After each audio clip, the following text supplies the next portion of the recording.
All right, I want to review a little bit about what I said last week about Brahms and this German Requiem, and then we'll move into the next section.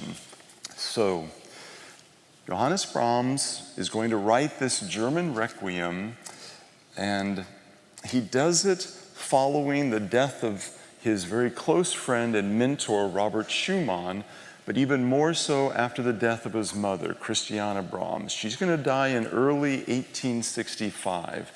We know from some writings that then Brahms was immediately sketching out this Requiem in the year after his mother's death, but he wouldn't actually have it performed for 3 more years until 1868. So it was a piece that evolved over a couple of years after his mother's death, and it was first performed on Good Friday. Now, this Requiem is distinctive for 3 main reasons. First off, up until then, a Requiem Mass was a Mass for the dead, which had a very strict form based on the Catholic tradition. And that was all that existed. Some of the Catholic Requiems used slightly different words, but by and large, it had a flow and a format that everyone followed. Brahms is the first person to write his own Requiem that didn't use the Catholic structure. Secondly, he was one of the first to write a Requiem, in his native language and not in Latin. Because again, all the Catholic liturgy was going to be done just in Latin. And thirdly, he used his own text, not the Latin and the typical text of the Catholic Mass. And so he chose Bible passages himself. He pulled them from Luther's Bible, the Bible of the Reformation, and he basically created a new narrative. Instead of a Requiem for the dead, he offers a German Requiem to comfort the living. And all of the pieces, the way they're composed, and the text that he put with it emphasize this reversal to focus on those who are mourning over just simply praying for the dead. Now, we saw last week, we watched the first movement of it. And the first movement of the piece starts with a beatitude from Jesus' Sermon on the Mount. In German, it's "Selig sind die, die Leid tragen, denn sie sollen getröstet werden. Blessed are those who carry sorrow, for they shall be comforted." So that's the way his Requiem begins. He doesn't go the next step, though, and tell you how they're going to be comforted. He simply repeats Jesus' words and says, they will be comforted. But to prepare for that answer, which is basically the whole Requiem, he offers an image. And so he pairs the Beatitude with Psalm 126. And Psalm 126 is this image about tears being sown into the ground, almost like seeds, but then those tears coming up out of the ground. Tom had mentioned how that's like a resurrection image. But this idea of the tears bearing fruit in a harvest of joy. And so the whole first movement is basically that beatitude and then that image from the Psalms of a grieving experience, yet by faith it comes out as a time of joy and peace. So that's where we were last week. Oh, and remember the first movement was in F major, which was kind of unusual for a Requiem Mass. Major keys are not normally associated with somber orchestral pieces. And it ended with the harp. Remember the harp doing the arpeggio. Almost going up to heaven. We're going to find that his choice of keys are also important in how he tells a story. So F is going to be an important key for us, just like the harp going up to heaven. All right. Now we're going to look at the next 2 movements. There's actually 7 movements in this Requiem. We're going to have to do a little bit of short shrift with a couple of them because we only have 4 weeks. But we're going to look at movements 2 and 3 today. And I'll give you a quick overview. We're not going to be able to listen to these in their entirety. So when you go home or during the week, go to YouTube. Just in the search bar, put in Brahms German Requiem, Movement 2 or Movement 3. You can listen to it its entirety. And you'll have several fine choirs to choose from. But let's do an overview of these two movements before we jump into it. Movement 1 was sung by the chorus. Movement 2 is also going to be sung by the chorus. But this movement is not in the happy key of F major. General rule of thumb, the keys like C major, F major, G major are very bright and happy, uplifting keys. They have very few sharps or flats. So he starts not in F major, but he starts in B flat minor, which has 5 flats. By definition, it's going to be more somber, as you can't get around it. So this movement's going to already start from the beginning in a more pensive key. But then to build on that, there's a tempo marking. Tempo markings tell the conductor or the choir how fast they should sing it. The tempo marking is lento, which simply means slow or slowly. But then it has a phrase, in modo d'una marcia, in the mode of a march. Now, in this case, it's a funeral march. And think about it, in those days, in the 1800s, when someone died, they were carried out and there was a procession. And it's not a New Orleans, the procession. It's a much somber, dark suits movement carrying the casket down the street. So it's a literal funeral march that he writes. So it doesn't bode well for us from the beginning. Next point. Movement 1, Brahms took a New Testament text and an Old Testament text and put them together, Matthew plus the Psalms. In movement 2, he's going to find a New Testament text and an Old Testament text that both said the exact same thing. So it's like 2 for the price of 1. He gets one set of words to set that actually comes both from Isaiah chapter 40 and 1 Peter 1. But it's a somber text, and it's a somewhat familiar text. It says, and we'll see it later more in detail, but it says, all flesh is as the grass, and the grass withers, and the flower fades. So movement number 2 is going to focus on the frailty and the shortness of human life. But remember, Brahms's focus is not on the dead. He's not praying for the dead. He's not lifting up them. He's talking to those that are still alive. And so his first key message to them after the opening movement of promising them comfort is, remember, your life is short. Therefore, the rest of the phrase, the rest of the story is, therefore, live in hope, live faithfully now. So that's going to be this somber yet hopeful message of movement 2. Movement number 3 is going to bring in a soloist for the first time. And there are 2 sets of soloists in this piece, a male and a female soloist. Movement 3 uses a male. And it's a baritone. Now, if you're not a singer, baritones are the guys between tenors and basses. They have the dubious distinction of probably having to sing lots of notes they're not comfortable with, but that's what's written for them. So they range from the low notes up to the higher notes. The baritone you'll see in our video is a very renowned German imposing baritone. The baritone steps out for the first time, and again, he's going to talk about the shortness of human life. And he's going to quote Psalm 39.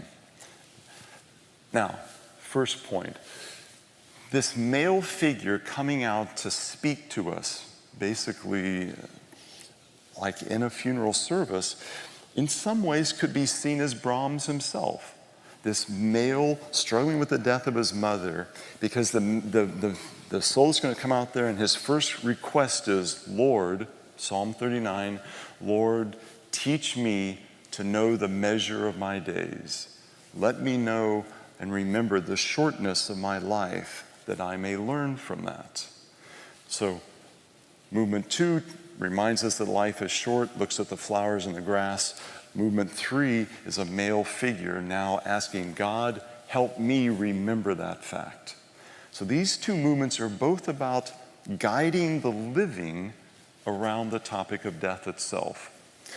The other movements after this are going to shift more to the focus of what is to come, and will redirect the attention from their own grief to now the promises of heaven. All right. For the musicians in the crowd, movement number 3 is not in F, and it's not in B flat minor, it's in D minor. Now D minor is, it's an in-between key. It's a lovely little key. What makes it important though, if you're a musician, D minor and F major have the same key signature. So it's basically what's called the relative minor. So it's very easy to hop from one to the other. So in effect, you take the good news that opened the whole piece in F, and now you get a related key and a related concept, so that the comfort promised in movement 1 in some ways is answered by this message in movement 3 about, Lord, teach me to remember my life is short. All right. Halfway through that movement then, after the baritone finally stops singing, finally quits asking God to teach him about the shortness of life, then comes a shift from D minor to D major, which is suddenly a much brighter key. It's just the relative major of it, but now the whole mood shifts. And what happens is Psalm 39 gives way to an answer to that soloist question. Lord, help me remember the shortness of my life. What is my comfort?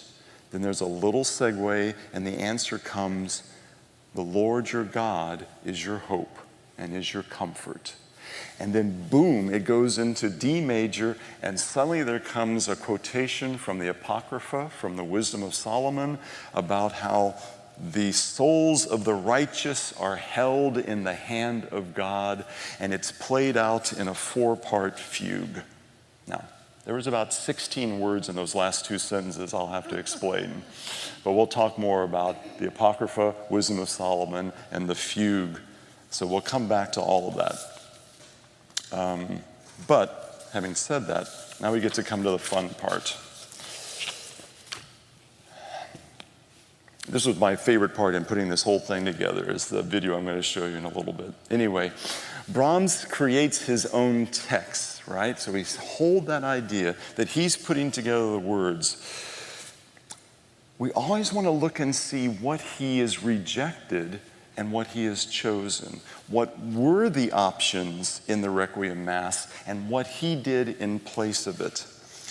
Now, the Catholic Requiem does not have Alleluias in it. Instead, it has a section that's usually called the Dies Irae. We talked about that last week. Dies Irae means day of wrath. And usually built into that section of the Requiem Mass is some language about hell or hellfire or the day of the judgment. So it's a not subtle part of the Requiem Mass, but it's usually there right in the center of it. Mozart wrote a Requiem himself, and he creates a musical setting around this idea of hellfire and the Day of Judgment. We're going to go to that first slide if you can. When Mozart writes his Requiem, and instead of Dies Irae, he starts with this language, confutatis, maledictis. When the cursed have all been condemned, flammis acribus addictis, and the doomed are sent to the searing flames, then voca me cum benedictus. Summon me, voca me, call me with the blessed.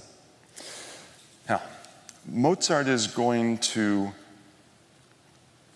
amazingly, in a very short movement, combine these two images.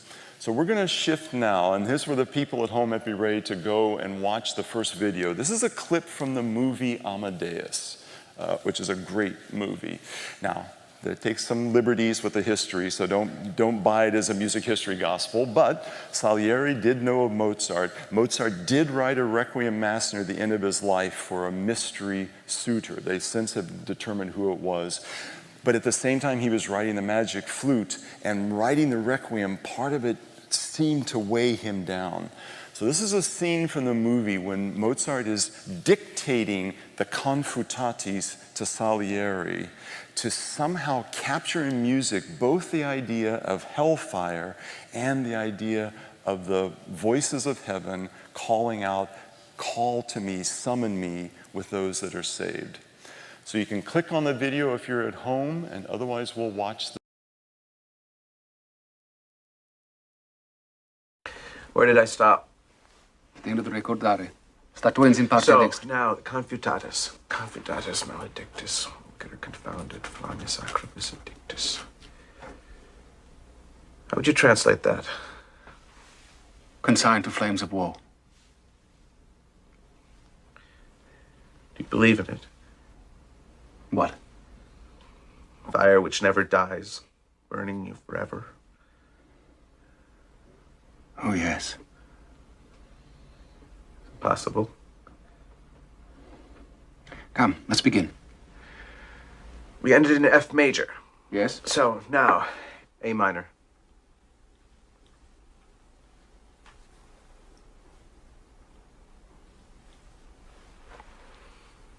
A minor. Yes. Confutatis. A minor. Start with the voices. Basses first.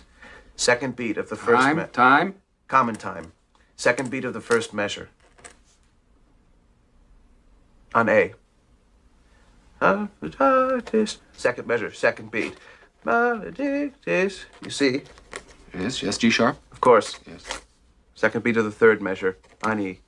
Flammis acrobus addictis, rest. Maledictus, flammis acrobus addictis. Do you have me? I think so. Show me.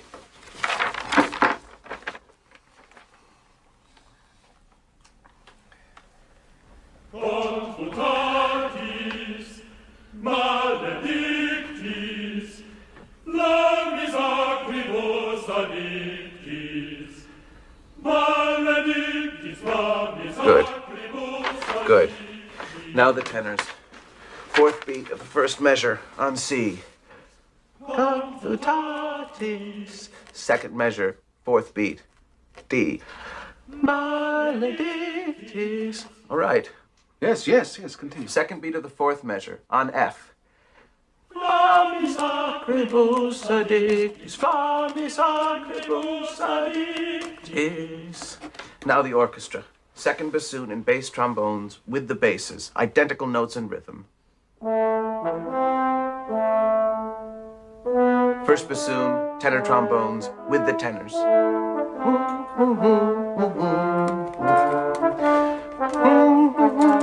You go too fast. Do you have it? You go too fast. Do you have it? First bassoon, tenor trombone, what? With the tenors. Identical? Of course, the instruments doubling the voices. Now, trumpets and timpani, trumpets in D. No. Listen to me. I don't understand. Listen. Trumpets in D, tonic and dominant, first and third beats. It goes with the harmony.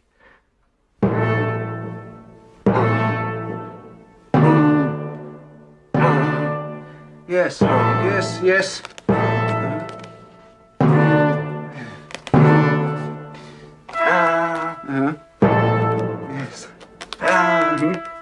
Yes, I understand. Yes. And that's all. No, not for the real fire. Strings in unison. Ostinato on A, like this. Next measure is rising. Do you have it? Yes, I Show think me. so.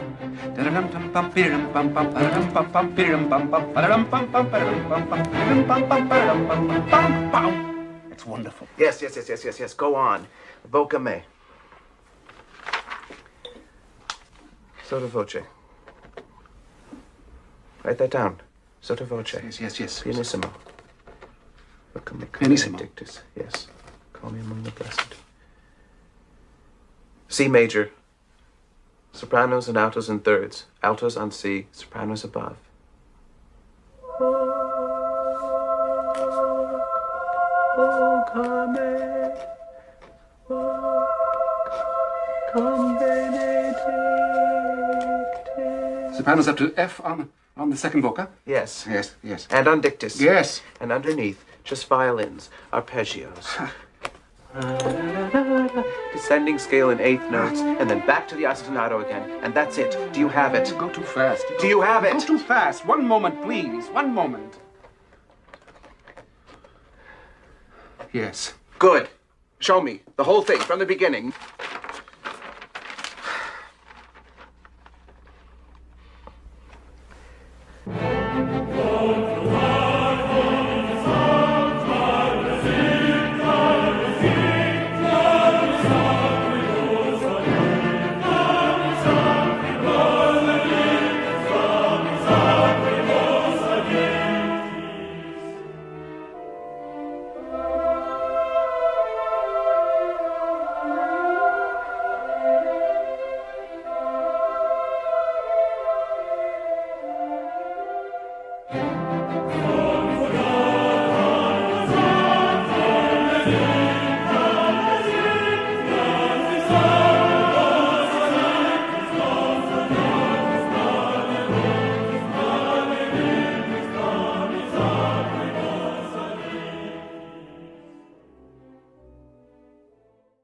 Amazing use of the music in the text, the flames of hell, the strings, and then the angel choir coming in, voca, voca me, save me, summon me.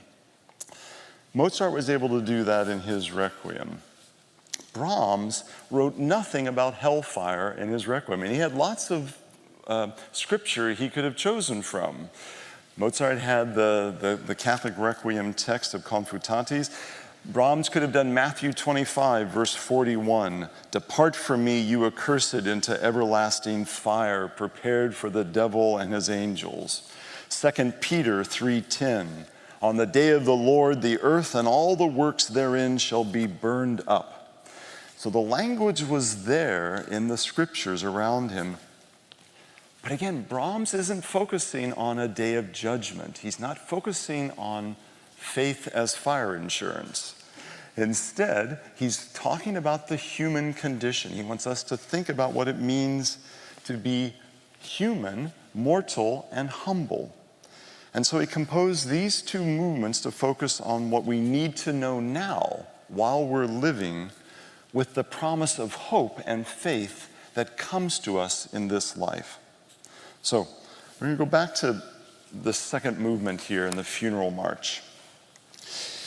It starts softly, but the progression is from dark minor chords to eventually into our friend F major.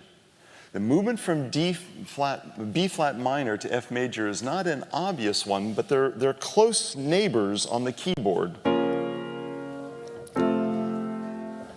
You only have to move the outer notes a half step to change a very dark chord into a major one. So in this introduction, it's almost as if he's promising for this words about flesh is grass. It always comes back to the beatitude that we saw in the first movement. So here's the opening, just the way it's set up.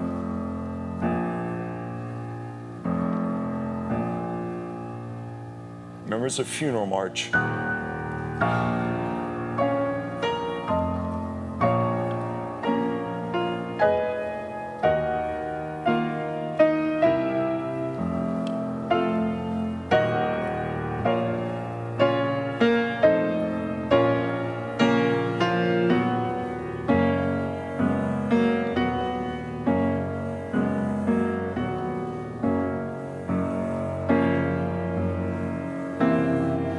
Here's F.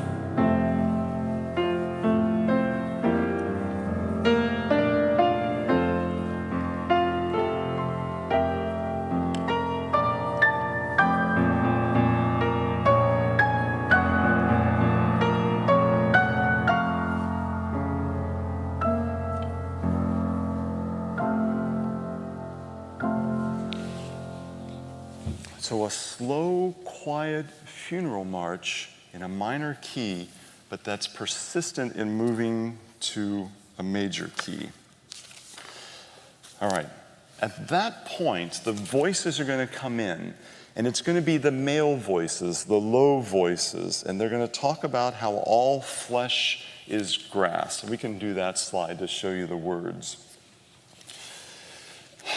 Denn alles Fleisch, es ist wie Gras, und alle Herrlichkeit des Menschen wie des Grases Blumen. All flesh is like grass. The glory of human beings, Menschen, is like grass flowers. The grass withers, the flower fails, and in the parentheses, the next part, but the word of the Lord endures forever. Now, he doesn't set that entirely, but it gets embedded in the middle of the piece. So as you know, the people in the 1800s memorized scripture. They read the Bible. They heard this. So they knew when you started down that road, they knew how to finish that verse. All right, so Brahms is going to start with the men singing, "The mortal flesh is as the grass." He's going to go through that whole section once, and then just to make sure you really heard it, the whole thing happens again, this time forte. And everyone's going to be quite adamant, mortal life is short, flesh is as grass. But then he's going to add a different scripture, and that's from James chapter 5, verses 7 to 8. So after telling us flesh is grass, he's now going to give us an answer about what to do with that knowledge. And we'll do that slide now if you've got it. So now he says, Seid nun geduldig. So be now patient, lieber Bruder, until the day of the Lord, until the Zukunft, the future of the Lord. Just as a farmer, a plowman, waits for the fruit of the earth and is patient about it until he receives the morning and evening rain, so be patient. Sei geduldig. Those are going to be important. You're going to hear that in the movement, how he sets this idea of being patient. For this part of the movement, now all the voices are going to be singing, but he gives the melody now to the women. In most cases, when Brahms is wanting to ask questions, challenge, it'll be the men, but if he wants to offer a word of hope, it will almost always be the women. Again, remembering his mother's voice.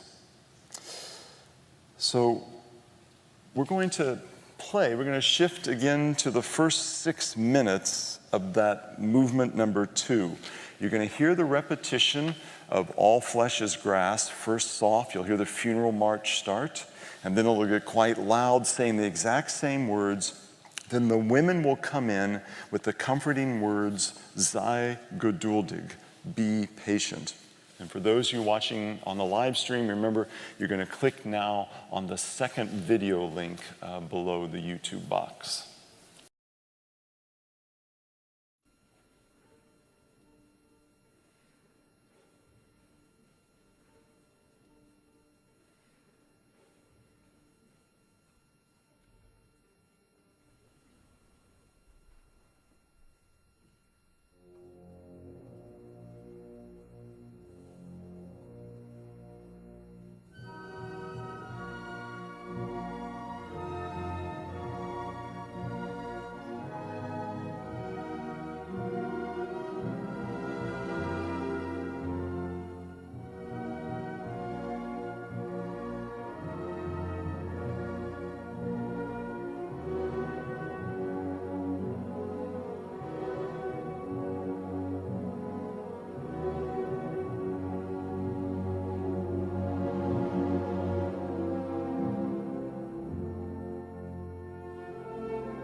you can tell you're a famous composer or conductor if they focus on you and not the orchestra.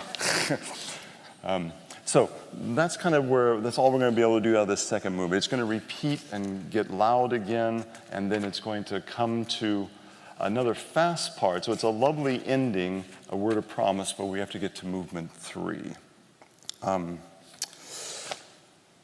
Movement 3, again, as I said, this is starting with a male voice.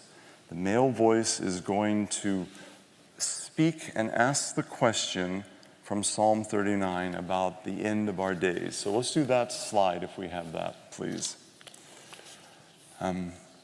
Psalm 39, this comes straight from this is verses 4 and 5. Herr God, so Herr, Lord, lehre doch mich, definitely teach me, dass ein Ende mit mir haben muss, that I have to have an end. My life must end. Now, King James, that makes it much more poetic. Lord, teach me to know my end. And what is the measure of my days? Let me know how fleeting my life is. For my days are a hand's width, not a hand's breadth, but a hand's width before you. And my life is as nothing before you. Now, why would he pick this? He's already said in the previous one and reminded us, all flesh is grass. But the importance here is that wisdom comes from remembering that every day is precious, that we spend those days with those we love, that we live out our days in relationship with others, with family, with friends, with God's creation. And so what the baritone is doing in this movement when he starts out is singing that psalm, quoting that psalm about how life is brief, like a mere shadow, but he wants us to remember that he's asking God then to keep that knowledge in our hearts and our minds, that it may guide us in all of our choices. So we're going to watch the opening part of movement 3, and it's going to end with the touching words. The last words the baritones are going to sing is the words that I must perish. So it's a quiet, he's adamant, but it still ends with this honest acknowledgement that life comes to an end. And then it's going to move to the next part that changes and gives the rest of the story. So again, at home, you're going to want to click on the third video for movement 3.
Mit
So the German at the end, he's saying dass ich davon muss, that I have to go.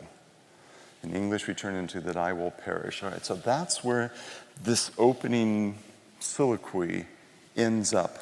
Psalm 30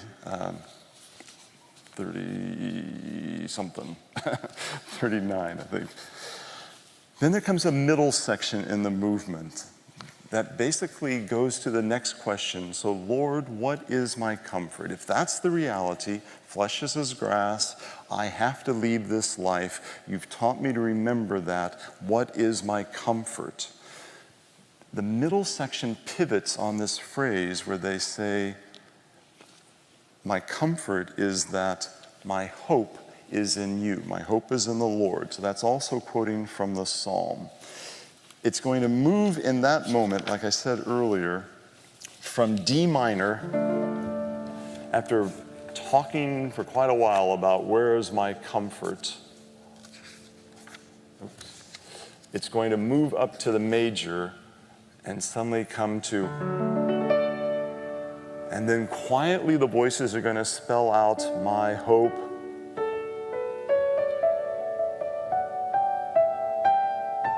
My hope is in thee. And go up to heaven, and then comes a fugue. Now, for the non-musical, and even for the musical, fugues are really tough. Fugues are a remnant. Now, this is the music history part. So Brahms is named by Schumann as the successor to Beethoven. Brahms is also a Protestant in the tradition of Bach, who was a Protestant in Germany. Bach wrote special music that included what we call contrapuntal features where there's not so much a melody and accompaniment as there are independent lines that move across the page in the score. And Bach mastered fugues. A fugue is where you take a melody and you give it to one part, and they sing it, and they carry on. But now this part comes in and sings that same melody, and now the two of them are going along, not in unison, and a third part comes in, and eventually four parts come in, all singing the same melody, but staggered. And yet, in the staggeredness, and with the choices that are made, vertically, it still makes sense. It doesn't sound like a bunch of people squawking in the subway. It actually makes music. So Bach did this and mastered this. Well, Brahms is going to, when the choice came in the 1800s, Brahms is the one that's going to pivot and look back towards Bach and Beethoven and the classical period. Beside him is going to be Wagner and Liszt, who are going to pivot, and they're going to look to the 20th century, and they're going to be more disregarding the fugues, the counterpoint, and they're going to be writing music that's dissonant and harsh and very emotional. Anyway, Brahms writes a fugue. So first off, here's the fugue. It's a complicated fugue. Fugues can be very simple things. The longer they are, the harder it is to get them to stay together. So he starts with the tenors.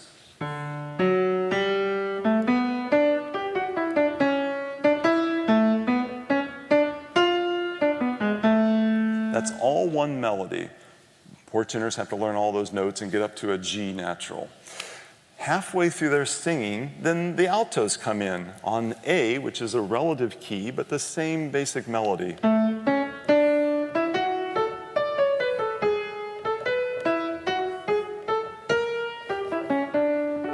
Now two of them are going, so now the sopranos join in at that point.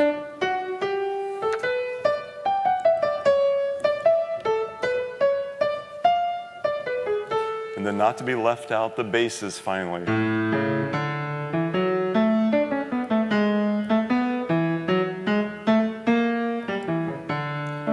So by this point, there's a ton of notes on the page. And everyone's having to try and remember their part and not be distracted by the person next to them. And on top of that, then the orchestra's also playing underneath it. Why a fugue? Theologically, if the question is, all flesh is as grass, Lord, teach me to remember the end of my days. What is my comfort? Our hope is in the Lord. Now, where do you go from there? If our hope is in God, how do you capture that idea musically? One answer, and Brahms chose it, is to use something that's complex. If our hope is in God, then God is, the divine maker of the world that can hold the heaven and the earth together. So making four voices, four melodies hold together is child's play for God. But it's a good emblematic, almost an embodiment of the wonder of God's skill. That just as these four parts, different, distinct, seemingly at odds, together form something beautiful, that same Spirit imbues God and God's knowledge of us, and therefore we can trust in God in life and in death. So Brahms chooses a complex musical representation of the complex nature of God's love that's stronger even than death and mortality. So we're going to listen to that now.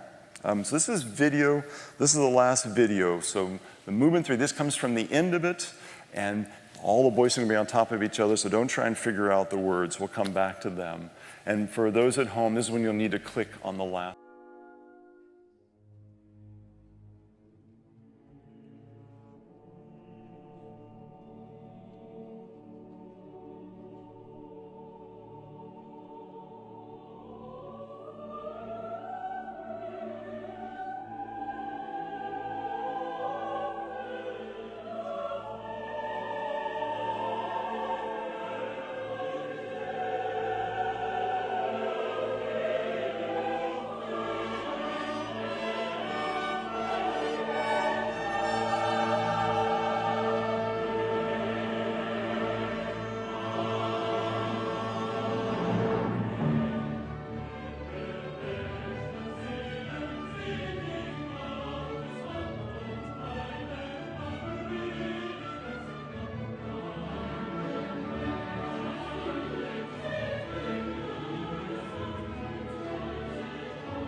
So the whole time what they're singing is, the souls of the righteous are in the hand of God.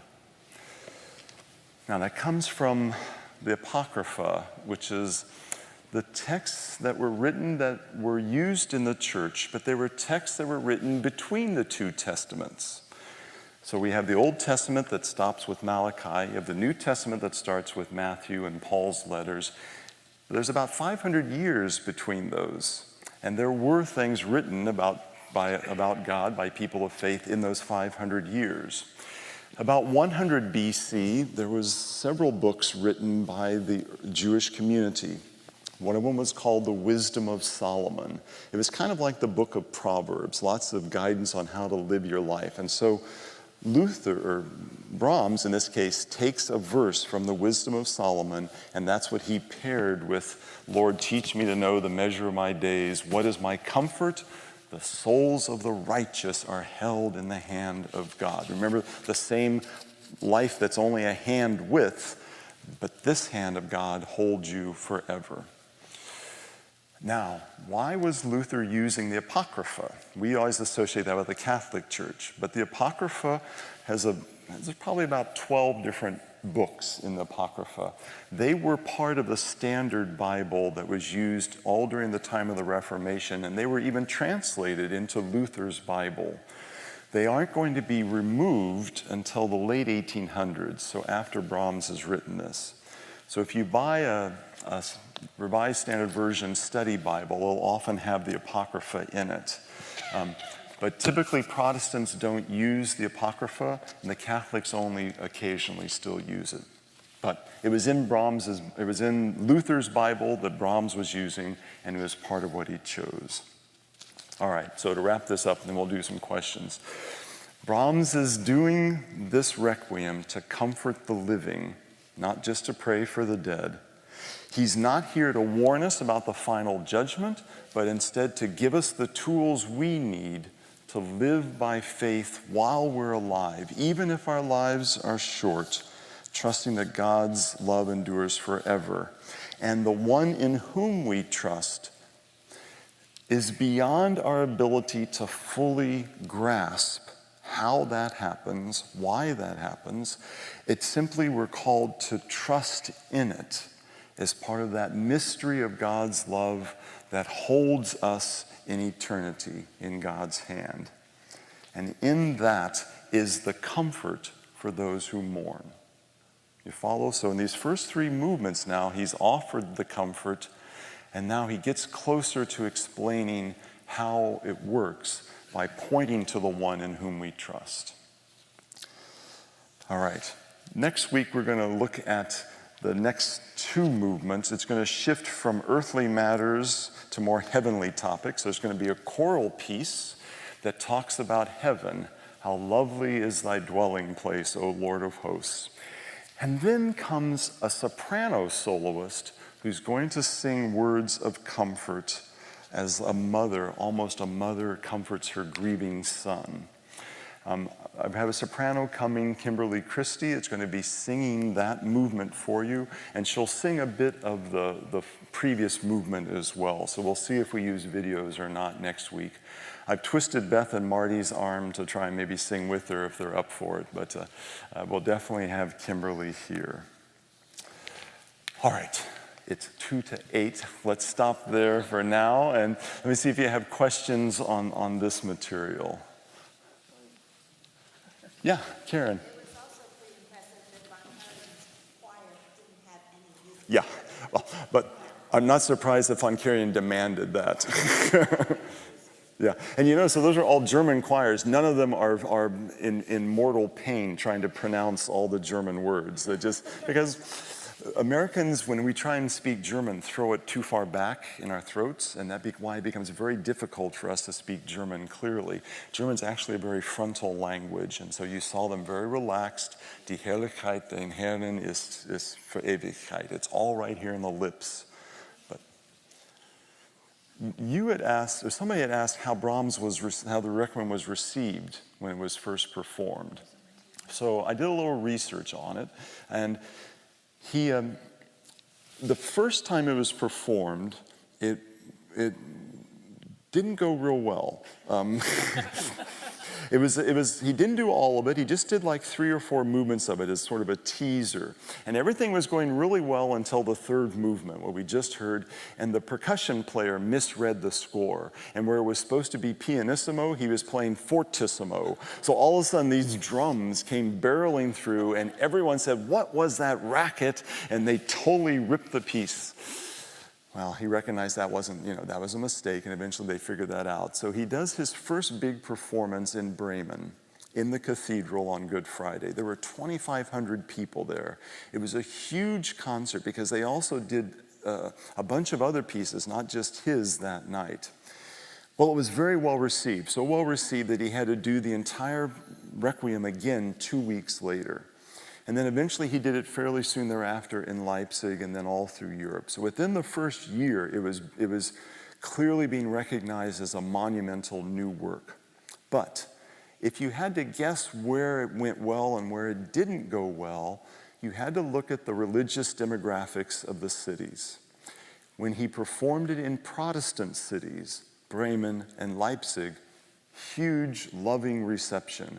When he performed it in more Catholic cities in southern Germany and the rest of Europe, a much more muted and critical reception, wondering about this Bach tradition, this Protestant, mystical, sort of strange, contemplative approach to what had been the traditional Catholic texts. So early on, the genius of the piece was recognized, but the reception was shaped by who was listening. All right. Thank you all for tonight. We will see you next week as you're free, and let me know if you have other questions along the way. Thanks, Susan. Thank you. Sure. Seems kind of